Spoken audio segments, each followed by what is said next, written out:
말씀 보도록 하겠습니다. 오늘 우리에게 주신 하나님의 말씀은 다니엘서 6장 7절부터 22절까지의 말씀을 보겠습니다. 구약성경 다니엘 6장 7절부터 22절까지의 말씀입니다. 구약성경 다니엘 6장 7절부터 22절까지의 말씀 보겠습니다.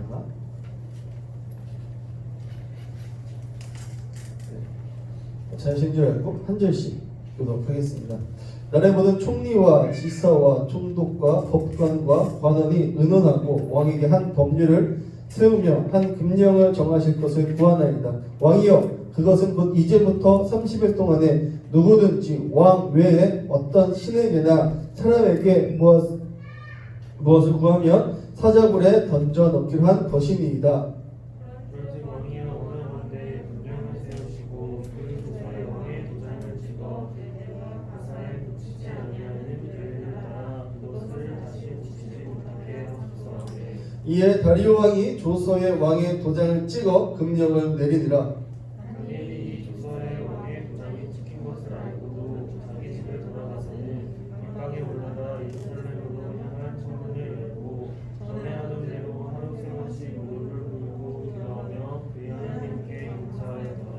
그 무리들이 모여서 다니엘이 자기 하나님 앞에 기도하며 간구하는 것을 발견하고 나가서 왕의 금령에 관하여 함께 알되 왕이여, 왕이 이미 명령의 왕의 도장을 찍어서 이제부터 30일 동안에는 누구든지 왕 외에 어떤 신에게나 사람에게 구하면 사자굴에 던져넣기로 하지 아니하는 하나니 너희 각각 이르되 이 일이 사실하니 내대와 가사에 붙이지 못하는 규례라 하는지라. 그들이 왕 앞에서 말하여 이르되 왕이여, 사로잡혀 온 유다 자손 중에 다니엘이 왕과 왕의 도장에 찍힌 금령을 존중하지 아니하고 하루 세 번씩 기도하나이다 하니 왕이 이 말을 듣고 그로 말미암아 심히 근심하여 다니엘을 구원하려고 마음을 쓰여 그를 건져내려고 힘을 다하다가 해가 질 때에 이르렀더라. 그 무리들이 또 모여 왕에게로 나와서 왕께 말하되 왕이여, 메대와 바사의 규례를 아시거니와 왕께서 세우신 금령과 법도는 고치지 못할 것이니이다 하니 이에 왕이 명령하되 다니엘을 끌어다가 사자굴에 던져놓는지라. 왕이 다니엘에게 이르되 내가 항상 섬기는 너의 하나님이 너를 구원하시리라 하니라. 이에 돌을 굴려다가 그 어기를 막음에 왕이 그 도장과 귀족들의 도장으로 봉하였으니 이는 다니엘에 대한 조치를 고치지 못하게 하려 함이었더라. 들어가서는 밤이 새도록 금식하고 그 앞에 오락을 붙이고 잠자기를 원하다. 이튿날에 왕이 새벽에 일어나 급히 사자굴로 가서 가까이 이르러서 슬피 소리질러 다니엘에게 묻되 살아계신 하나님의 종 다니엘아, 너는 섬기는 내 하나님이 사자에게서 능히 너를 구원하셨느냐 하니라. 다니엘이 왕에게 아뢰되 왕이여, 원하건대 왕은 만수무강하옵소서. 사자들의 입을 봉하셨으므로 사자들이 나를 상하게 못하였사오니 이는 나의 무죄함이 그 앞에 명백하오며 또 왕이여, 나는 왕에게도 꾀를 끼치지 아니하였더라 하더라. 아멘. 그러나 주님 여러분, 오늘도 말씀을 듣기 위하여 예배드리기 위하여 이 자리에 오신 여러분들을 사랑하고 축복합니다. 저번 주에는 베세사와 같이 살지 않으시고 다니엘과 같이 사셨나요? 진소영님 작은 일에 정직하고 성실하게 사셨나요? 네, 감사합니다. 네, 그렇게 살아가시는 여러분들 되기를 주님의 이름으로 소망합니다. 네, 오늘 다니엘의 모습을 보면 굉장히 작은 일에 정직하고 성실하고 또 하나님 앞에 열심히 살았던 그의 모습을 단편적으로 볼 수 있습니다. 그러한 다니엘의 삶 가운데에 어떤 일이 일어났고 그 일을 어떻게 헤쳐나갔고 그 일을 통하여서 우리에게는 어떤 메시지를 주는지에 대해서 우리 또한 알아가보는 시간 되기를 소망합니다. 여러분, 저번 주에 5장의 이야기를 하면서 5장의 이야기를 하면서 이제 바벨론이 페르시아에게 멸망당하는 사건들을 이야기했습니다. 그리고 6장에 들어가면서 바벨론은 사라지고 새로운 나라 페르시아가 이제 새로운 나라로 들어서게 되었습니다.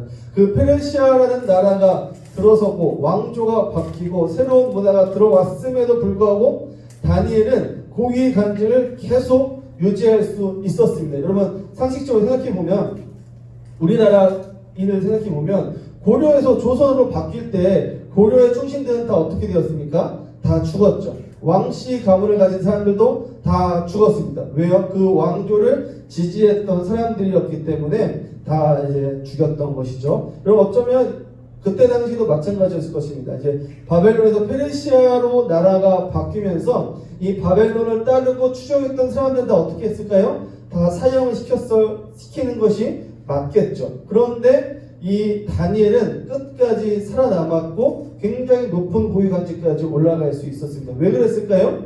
그가 여러 가지 이유가 있을 것이지만 그가 했던 그 정치적 모습이 오로지 바벨론에게 충성하고 왕에게 오로지 충성하는 것이 아니라 옳고 그름에 합당하게 행동했기 때문에 그 행동이 인정되었다라고 생각이 되고, 두 번째로 그는 바벨론 출신이 아닙니다. 어디 출신이에요? 이스라엘 출신이죠. 변방에 있는 작은 나라 이스라엘 출신이었기 때문에 아마 그가 그쪽 지역을 잘 다스렸다는 것이 인정되어서 목숨을 부지할 수 있었던 것 같습니다. 그런데 목숨을 부지할 뿐더러 굉장히 높은 지위까지 올라가는데, 오늘 성경 6장 초반부에 보면 이 페르시아의 왕이 어떻게 행정구역을 관리했냐면 120명의 사람들을 세워서 관리했다라고 이야기하고 있습니다. 이것을 어떻게 생각하면 되냐면, 미국에 몇 개 주가 있습니까? 50개의 주가 있고 50개의 주에 50명의 주지사가 있는 것처럼 그 페르시아라는 그 지역을 120개로 나누어서 120명의 이제 주지사들을 세운 것이죠. 그리고 그 주지사들을 몇 개로 나누었냐? 세 개로 나누었습니다. 그래서 각 40개씩 행정구역을 다스리게 했던 것 같습니다. 그 중에 한 명이 누구였어요? 다니엘이었다라는 것입니다. 여러분 굉장히 높은 위치죠. 여러분 그 굉장히 높은 위치였는데, 여기서 더 대박인 건 무엇이냐면 이 다리오 왕이 누구를 엄청 총애했냐면 다니엘을 엄청 총애했어요. 일도 잘하고 그리고 굉장히 싹싹하고 왕에게 좋은 소리, 싫은 소리, 좋은 소리만 아첨하는 것이 아니라 싫은 소리도 따박따박하면서 진짜 나라를 잘 다스리는 현재의 모습을 보여줬던 것이죠. 그래서 이 다리오 왕은 다니엘을 굉장히 총애했고, 그 총애에서 어떻게 하려고 했냐면 이 다니엘을 이 세 명 중에 이 세 명을 통치하는 120명을 통치하는 세 명들 중에 그 세 명을 통치하는 더 높은 자리를 새롭게 만들어서 다니엘로 하여금 온 나라를 다스리게 하려고 했다라는 것입니다. 여러분 이만큼 다니엘이 왕에게 엄청난 총애를 받고 있었던 것이죠. 그런데 이 총애를 받고 있었던 것이 문제가 되었습니다. 사람들이 이 다니엘을 시기하고 질투하기 시작했습니다. 사실 페르시아 출신도 아니고요, 그렇죠? 그리고 왕이 그 바벨론을 정복할 때 함께 공을 세운 것도 아니었죠. 그래서 많은 사람들에게 이 다니엘을 승승장구하는 것이 눈에 가시고 복이 있었을 수도 있습니다. 그래서 이 사람들이 이 다니엘을 어떻게든 깎아내리고자 다니엘의 삶을 막 조사하기 시작했습니다. 막 조사하고 또 조사하고 또 조사했는데 흠이 있어요, 없어요? 흠이 없었다라는 것입니다. 여러분, 제가 누누이 이야기하지만 다니엘의 삶이 어떻다고요?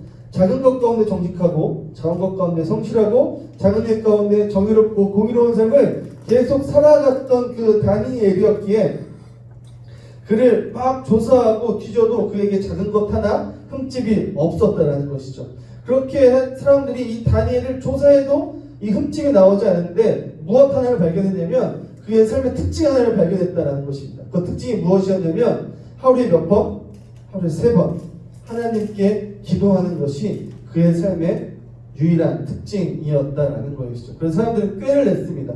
그렇다면 이 다니엘을 어떻게 하면 무너뜨릴 수 있을까? 새로운 법을 만드는 것입니다. 그래서 지금 7월이니까 예를 들면 7월 한 달 동안은 왕 외에는 다리오 왕 외에는 그 어떠한 신에게도 뭐하지 말라? 절하지도 말고 기도하지도 말고 구하지도 마는 그런 법을 만들자라고 사람들이 꾀를 냅니다. 그것은 당연히 누구를 겨냥한 법령입니까?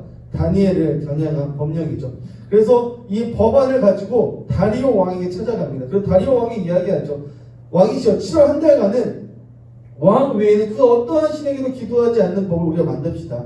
그래서 이 한 달 동안 누구만 찬양해라, 누구에게만 기도해라, 당신 다리오 왕에게만 기도하는 달로 정합시다 라고 사람들이 이야기를 합니다. 다리오 왕 기분이 좋죠. 기분이 좋으니까 그 법령에 도장을 찍어 버립니다.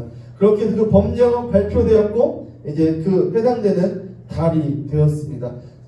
자, 다니엘은 여러분 어땠을까요? 이 모든 상황들을 알았을까요? 몰랐을까요, 여러분? 나라의 최고 3인 중에 한 명입니다. 그 사람들이 자기를 모함하고 있고 그러한 법령이 통과된 사실을 그가 전혀 몰랐을까요? 저는 아니라고 생각합니다. 모든 것을 다 알고 있었을 것이다 라고 생각합니다. 다니엘을 추종하는 사람들이 없었을까요? 다니엘은 이런 소식을 얘기해 준 사람이 정말 한 명도 없었을까요? 아니요, 있었다라는 것이죠. 다니엘은 그 모든 상황이 다 이루어짐에도 불구하고 그리고 자신의 힘과 권력으로 그러한 일들을 막을 수 있었음에도 불구하고 다니엘은 그 힘, 자기의 권력을 자신을 위해 사용하지 않았습니다.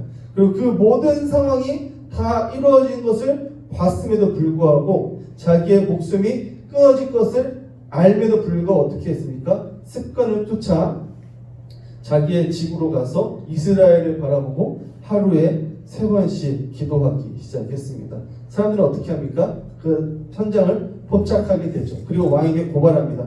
왕이시여, 다니엘이 왕의 법령을 지키지 않고 있습니다. 다니엘이 당신을 무시하고 있습니다. 왕께서 이제 그 법령을 지키지 않으면 사자굴에 넣겠다라는 그 법령을 왕이시여 지키셔야 합니다. 왕의 위엄을 드러내셔야 합니다. 신하들이 왕에게 이야기하기 시작합니다. 그런데 이 다리오 왕이 누굴 총애했다고요? 다니엘을 엄청 총애했다라는 것입니다. 그래서 그 일이 일어나지 않도록 무슨 수를 쓰고 신하들과 상의를 하였지만 이미 왕이 도장을 찍어버렸기 때문에 그 법령을 물을 수가 없었던 것이죠. 그래서 왕은 어쩔 수 없이 다니엘을 어디다 집어넣습니까? 사자굴에 집어넣게 되는 것입니다. 그런데 우리 성경을 방금 우리가 본문을 읽어봐서 알았겠지만 왕이 굉장히 슬퍼했습니다. 밤새 그 오락도 하지 못하고 유의를 즐기지도 못하고 밤새 안절부절하면서 밤을 지새웠습니다. 정말 이 다니엘이 죽으면 안 된다는 그 마음을 갖고 하룻밤을 지새고 새벽이 되자마자 옷을 입고 사자굴로 다시 가게 됩니다. 사자굴로 가서 다니엘이 살아있는지 찾아보는 거죠. 다니엘아, 너가 살아있느냐? 너가 정말 하나님을 섬기는 너라서 하나님 널 지켜줄 것을 내가 믿고 있는데 너 정말 살아있니? 라고 사자굴에서 왕이 외칠 때 오늘 다니엘은 무엇이다? 라고 이야기합니까? 표준 세번역에서는 다니엘이 이렇게 이야기하고 있습니다. 이렇게 이야기합니다. 임금님의 만수무강을 빕니다. 나의 하나님이 천사를 보내셔서 사자들의 입을 막으셨으므로 사자들이 나를 해치지 못하였습니다. 그것은 하나님 앞에서 나에게는 죄가 없다는 사실이 드러났기 때문입니다. 임금님, 저는 임금님께도 죄를 범하지 않았습니다. 저는 임금님의 마음을 아프게도 하지 않았습니다. 라고 이야기하는 것이죠.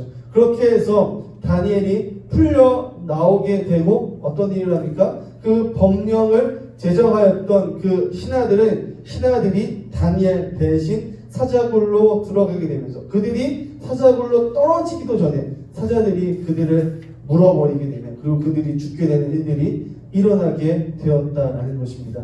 사랑하는 청년 여러분, 오늘 이 다니엘의 삶을 자세히 봤으면 좋겠습니다. 여러분, 다니엘은요 자신의 힘과 자신의 권력과 자신의 능력을 자기 자신을 위해 쓰지 않았습니다. 자기의 목숨이 위태로운 상황에서도 그는 흔들리지 않고 자신을 위해 살지 않았다라는 것입니다. 그렇다면 그의 삶이 그 어떤 것을 막 뒤져봐도 흠집이 없게 나왔던 이유는 무엇입니까? 그가 자기 자신을 위해 살지 않았고 하나님과 이웃을 위해 살아갔기 때문에 그러한 정치적 행위를 계속하며 평생을 살아왔기 때문에 그의 삶 가운데 어떤 흠도 약점도 밝혀지지 않았다라는 것입니다. 여러분, 저번 주죠 이제 저번 한 주 동안 굉장히 교회 안에 어려운 일들이 있었습니다. 올 수련회 잘 준비하고 계획하고 계획 다 짰는데 교회에서 정부에서 소모임하지 말라라는 법령이 갑자기 떨어졌죠. 사실 그리고 이번 주 저번 주 7월 10일부터 금요 예배를 시작하려고 했었는데 이제 그 명령이 떨어지고 나서 이제 금요 예배도 못하게 되었습니다.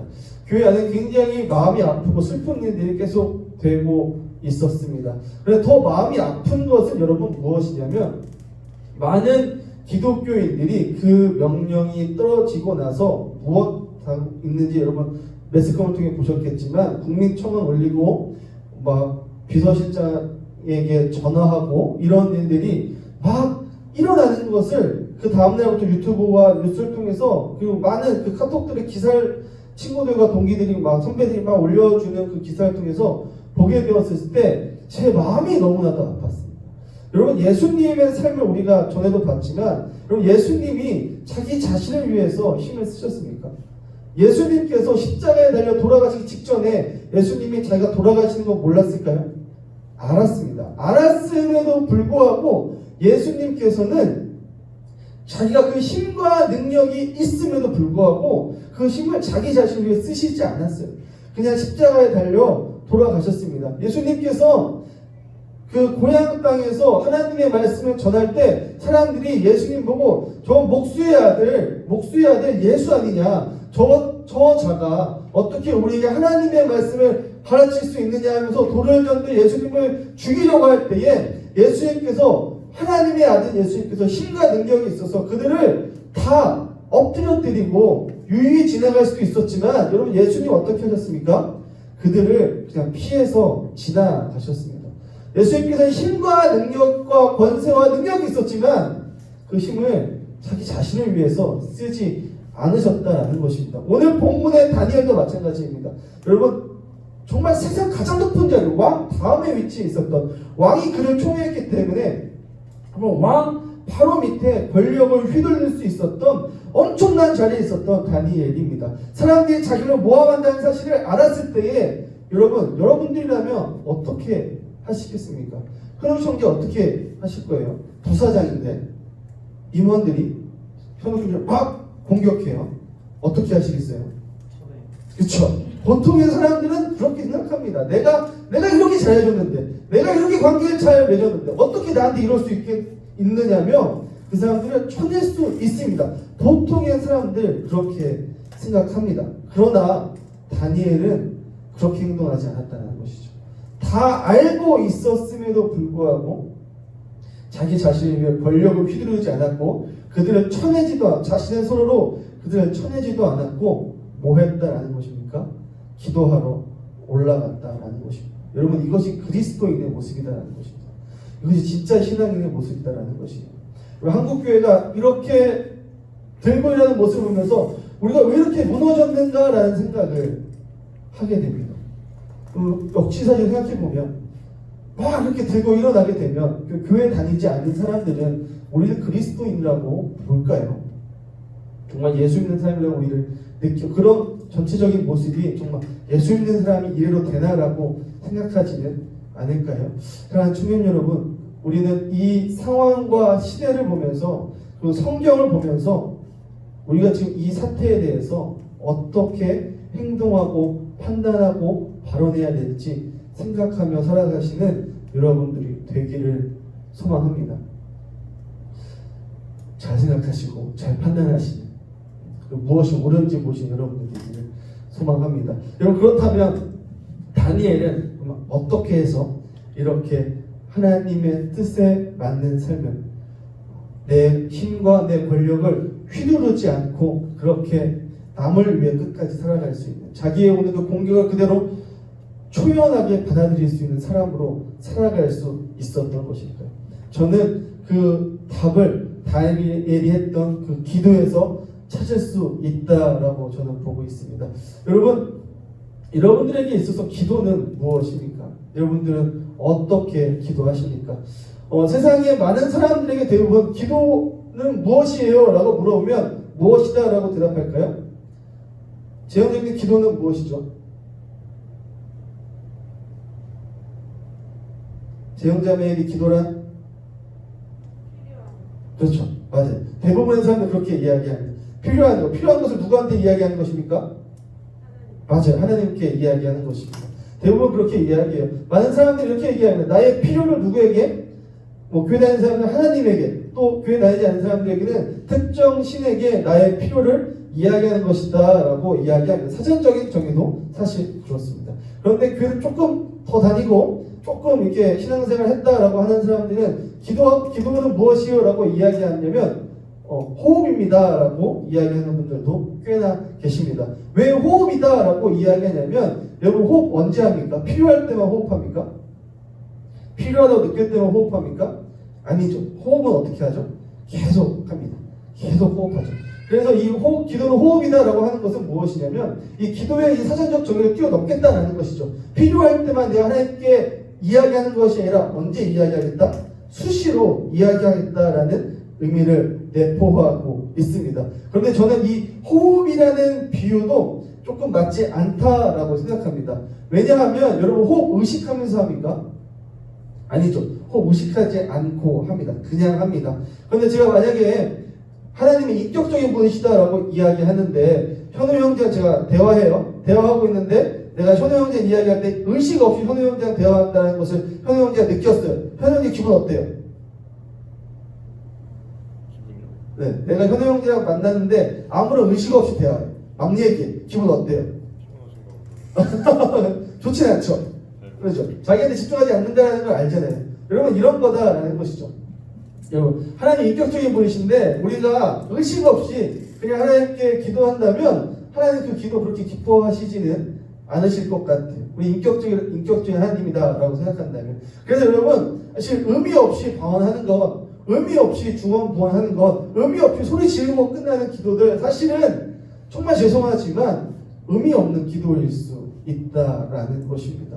그렇다면 여러분 어떻게 기도해야지 하나님이 들으시는 기도, 다니엘과 같이 하는 기도가 될 수 있는 것일까요? 여러분 기도할 때 가장 중요한 것은 무엇이냐면 우리의 마음가짐이 사실 가장 중요합니다. 어떤 마음가짐을 갖고 기도해야 되냐면 하나님 앞에 이런 마음을 갖는 거예요. 하나님, 나는 내 힘으로 그리스도인으로 살아갈 수 있는 능력이 없습니다 라는 마음을 갖고 기도하는 것이 굉장히 중요합니다. 그리고 모든 신앙생활을 할 때도 그러한 마음가짐이 우리에게 굉장히 중요하죠. 어쨌든 우리 다시 기도로 돌아가서 하나님 앞에 기도할 때 가장 포인트는 무엇이냐면 마음가짐. 내가 그리스도인으로서 살아갈 수 없다. 내 힘으로 그리스도인으로 살아갈 수 없다라는 신앙의 고백으로부터 하나님께 기도하기 시작했을 때 그때부터 하나님께서 들으시는 기도가 시작되는 것입니다. 그래서 여러분 하나님 앞에 기도할 때 그냥 하나님 앞에 그냥 무작정 하나님 이거 주시옵소서. 하나님 내 욕심대로 하나님 나 이거 필요합니다. 하나님 이거 주시옵소서. 하나님 내가 시험 성적 잘 받아야 됩니다. 하나님 시험 성적 잘 받을 수 있도록 지혜와 능력을 주시옵소서. 하나님 나 승진해야 됩니다. 이번 승진 시험 합격해야 됩니다. 하나님 내게 지혜와 능력 주시옵소서. 하나님 재정이 부족합니다. 재정을 주시옵소서라고 그냥 기도하게 되면 하나님께서 그 기도를 듣지 않으실 수도 있다는 것입니다. 진짜 기도하기 위해서는 우리의 기도의 목적 무엇이에요? 하나님 내가 내 힘으로 그리스도인으로 살아갈 수 없으니 하나님 내가 그리스도인으로 살아갈 수 있는 힘과 능력을 주시옵소서라고 기도하기 시작할 때 그제서야 우리가 구하는 그런 것들이 하나님께서 응답해 주시는 기도가 될 수 있다는 것입니다. 그런데 어떤 분들은 이렇게 이야기합니다. 마태복음 7장 7절부터 11절까지의 말씀을 보면 하나님께서 구하기만 하면 주신다고 하셨는데 어떻게 된 것입니까? 아무거나 구하면 되는 것이 아닙니까? 라고 이야기할 수 있습니다. 그래서 우리 마태복음 7장 7절부터 11절까지 한번 다 같이 읽어봅시다. 신약성경 마태복음 7장 7절부터 11절까지 말씀 한번 봅시다. 하나님께서 어떻게 예수님께서 기도에 대해서 어떻게 이야기하시는지 한번 봅시다. 마태복음 7장 7절부터 11절까지의 말씀입니다. 신약성경 마태복음 7장 7절부터 11절까지의 말씀을 다 찾으신 줄 알고 우리 한번 읽어보겠습니다. 시작. 구하여라 주실 것이요 찾아라 찾을 것이요 오늘 두드려라 열어주실 것이다.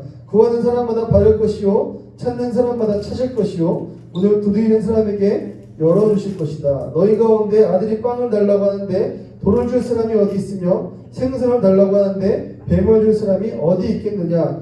너희가 아무리 약해도 너희 자녀에게 좋은 것을 줄 줄 알거든 하물며 하늘에 계신 너희 아버지께서 구하는 사람에게 좋은 것을 주시지 않겠느냐 라고 성경에 쓰여 있습니다. 여러분 여기서 하나님께서 분명히 이야기하시죠. 구하면 어떻게 한다라고 이야기하십니까?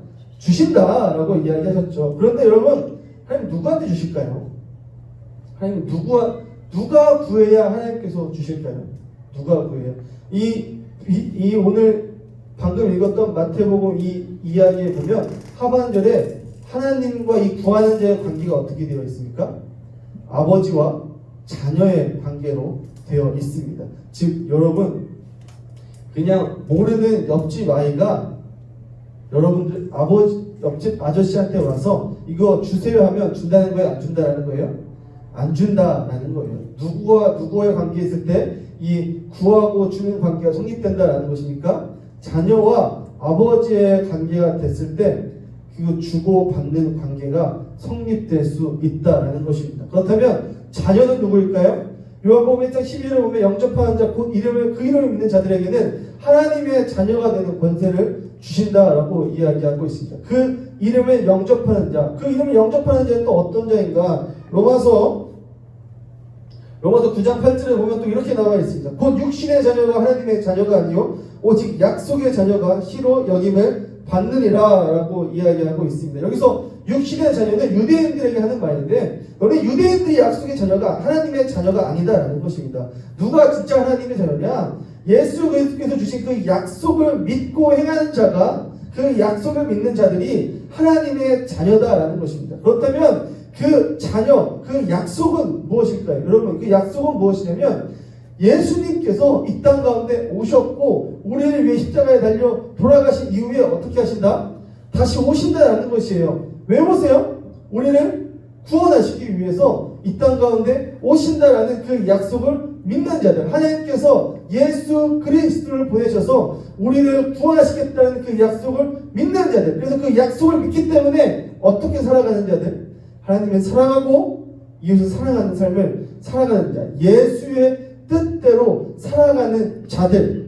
다시 한번 말씀드리면, 쉽게 말씀드리면 약속을 믿음으로 그 믿음대로 살아가는 자들이 무엇이다? 하나님의 자녀가 된다는 것입니다.